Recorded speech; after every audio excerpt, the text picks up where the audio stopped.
سلام عرض ادب خدمت تک تک شما عزیزان و خوبان، امیدوارم جور صحتمند باشید. خوش آمدید به یک دیگر از برنامه ما با من انجینیر چمنلی آربل.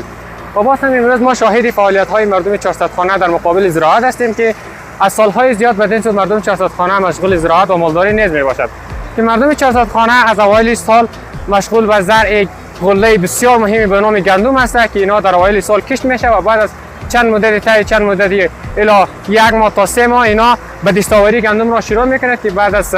سپری نمودن چند مرحله یا پروسه چند مرحله اینا به گندم خالص دست می‌یابد که گندم خالص بسیار مفید و بسیار غله پرقدرت و پر انرژی در جهان نیز شمرده می شود که ما امروز شاهد فعالیت های یک نمونه‌دار بسیار مهم در 400 خانه هستیم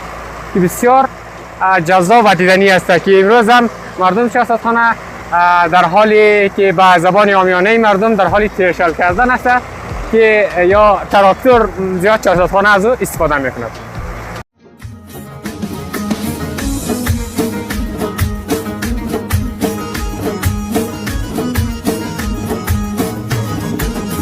سری بولجی خمامی شوی بندر دادای کندی